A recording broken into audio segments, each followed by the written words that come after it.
Hello everyone and welcome to Blaugrana Everything, and welcome back to the channel and a match review as we look at how FC Barcelona kicked off life after Ronald Koeman with a 1-1 draw at home to Deportivo Alaves. Interim manager Sergi Barjaun took charge of what is expected to be the first of 3 matches with the Barca B coach at the helm. Why that many matches, you might ask? Well, it's believed that Al Sadd have offered to let Xavi leave without Barca paying them any money if the Catalans can allow the Al Sadd gaffer to stay in his job until the 2nd of November.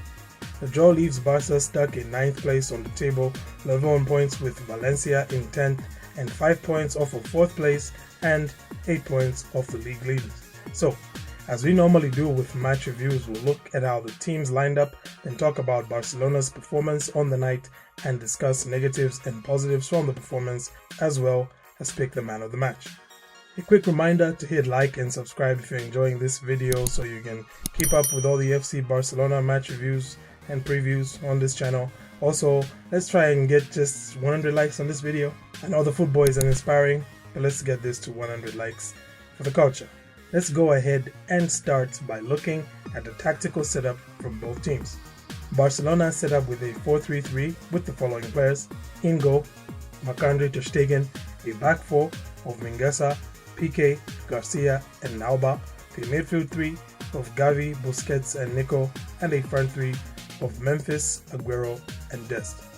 Alaves set up with a 4-3-3 with the following personnel: in goal, Severa, a back 4 of Navarro, LaGuardia, Lejuen and Duarte, a midfield 3 of Pons, Lomo and Moya, and a front 3 of Mendes, Joselu and Rioja.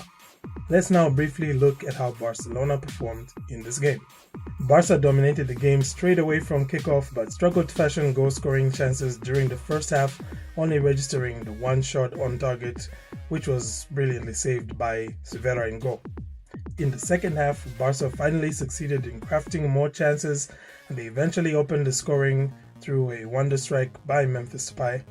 Old problems then reared their head again as Alaves equalized though, and despite creating more scoring opportunities, Memphis in particular had 2 great chances created for him by Gavi and Nico. Barcelona weren't able to trouble the scoreline, and so the game ended 1-1. With that, I'll now move on to my negatives and positives from this game. I'm going to start with my negatives. There were 2 glaring issues for Barcelona on the negatives front. The first one was good old Mr. Wasteful finishing. Like I had said earlier, Memphis had 2 great chances that were created for him by Gavi and Nico, but he couldn't manage to put either of them away as one came off the post and the other was shot straight at Severa. Jordi Alba also had an opportunity where he could have scored, but he backed out of the chance and it just went begging. The second negative was the ease with which we are getting opened up on the counter-attacks.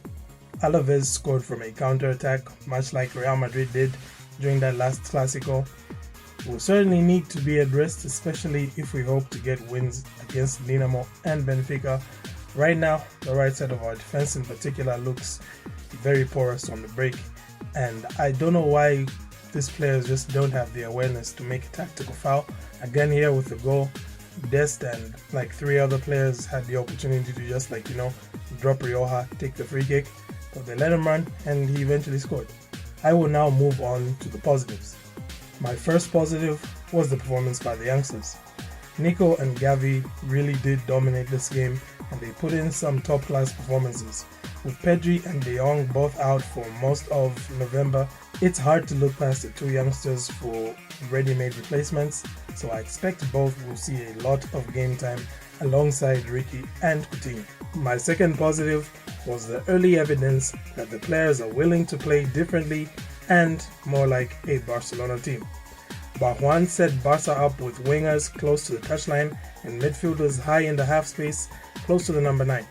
That was probably why we saw a lot of Gavi and Nico on the ball, and this also helped facilitate a lot of the sleek passing and quick movement of the ball we saw from Barca, especially in the first half. Barjaun's setup is not too dissimilar from the one that Xavi will most likely implement, so we can expect to see more quick movement of the ball in the final third as the players get more accustomed to playing in the new system. So yeah, enough of that though. It's time to talk about the man of the match. And I personally went with Danny Pacheco's backup, Silveira. His two big saves on Garcia and Memphis really ended up being the difference between a 3-1 loss and a 1-1 draw. And certainly Rioja deserves an honorable mention here. His wonderful goal did actually rescue the point. But I feel like Silveira's contribution as well was quite big, as Barcelona could have easily won this game 3 or 4-1 if not for some of the saves he made. Well, that does it for my match review, ladies and gentlemen. What were your thoughts on the match? Who was your man of the match? Feel free to leave your thoughts in the comments. Thank you for tuning in. Have a great day, and Forza Barça.